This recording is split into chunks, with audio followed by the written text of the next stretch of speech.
예수께서 제자들에게 이르시되 내가 진실로 너희에게 이르노니 부자는 천국에 들어가기가 어려우니라.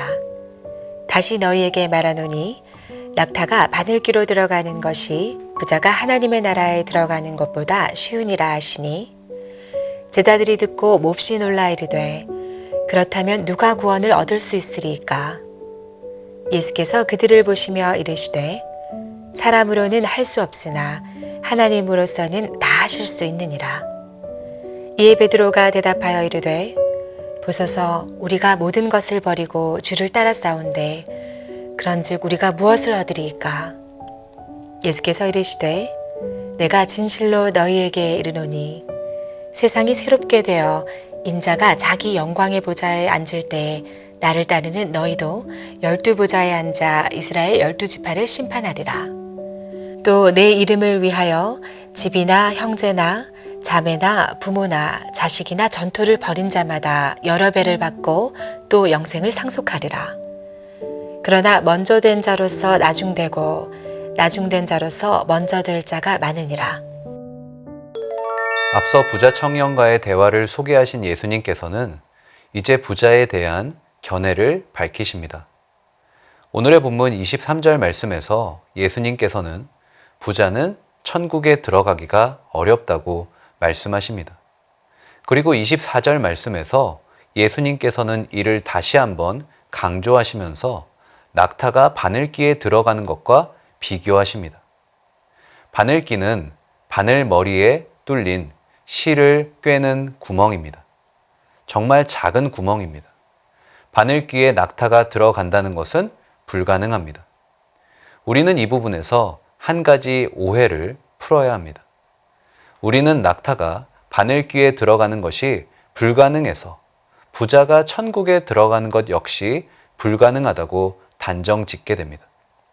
이것은 예수님의 의도를 왜곡하는 오류입니다.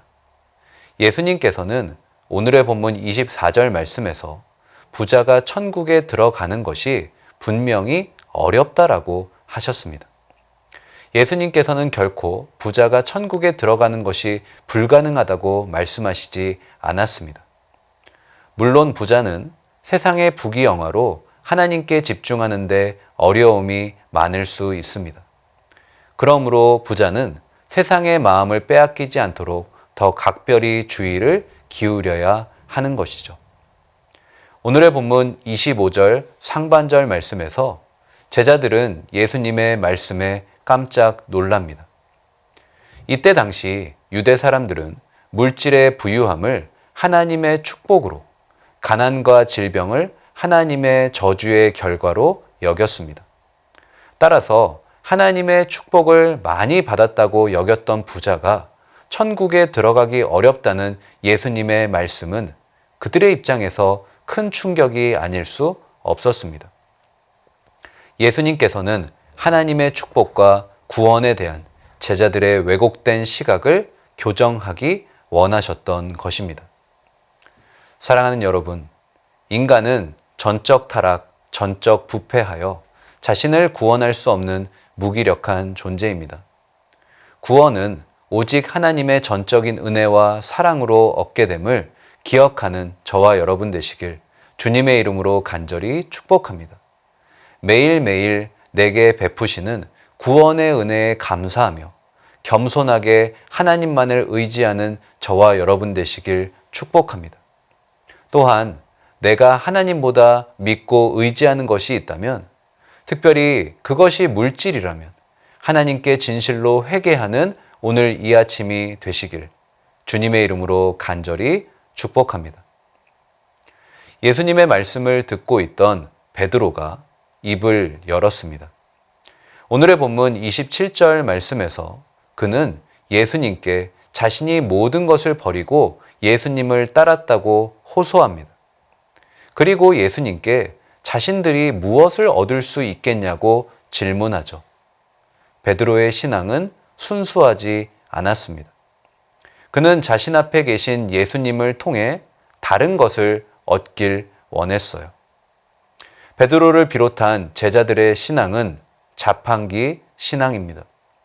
그들은 자신의 희생과 헌신을 통해 예수님에게서 자신이 원하는 것을 얻길 원했습니다. 이러한 자판기 신앙은 크게 세 가지 특징을 가집니다. 첫째로 기브 앤 테이크입니다. 둘째로 헌신의 수량화입니다. 세 번째로 축복을 남과 비교합니다. 결국 자판기 신앙은 하나님의 존재보다 자신의 조건에 더 집중하는 불신앙적인 모습인 것입니다. 혹시 나에게도 베드로처럼 하나님을 통해 내가 원하는 것을 얻고자 하는 자판기 신앙이 있지 않습니까? 만약 그렇다면 오늘 이 아침에 철저히 회개하는 저와 여러분 되었으면 좋겠습니다. 하나님의 존재만으로 가장 기쁘고 행복한 인생이 되었으면 좋겠습니다. 천국의 소망이 이 세상의 그 무엇과도 비교할 수 없는 내 인생의 절대 가치가 되시기를 간절히 소망합니다. 그러할 때 우리는 오직 하나님의 은혜에 감사하며 자족하는 믿음의 인생을 살게 될 줄로 믿습니다. 다 함께 기도하시겠습니다. 하나님, 감사합니다. 오늘 큐티 말씀을 통해서 물질의 많음이 때로는 하나님께 집중하는 데 방해가 될 수 있음을 우리에게 말씀해 주시니 감사합니다. 물질이 아닌 하나님께 집중하여 이 세상 속에서 하나님만 경배하는 믿음의 인생이 되게 하여 주시옵소서. 또한 물질의 어려움 속에서도 물질보다 하나님을 더 사랑하여 하나님만이 온전한 내 인생의 주인이심을 고백하는 성도님들이 되게 하여 주시옵소서. 또한 나도 모르는 사이에 베드로처럼 자판기 신앙의 모습이 내 안에 있지는 않은지 돌아보게 하시고, 만약 하나님의 존재보다 내 인생의 조건이 더 중요했다면 하나님의 존재만으로 기뻐하며 자족하는 아름답고 복된 오늘 하루가 되게 하여 주시옵소서. 이 모든 말씀 우리 주 예수님의 이름으로 간절히 기도합니다. 아멘.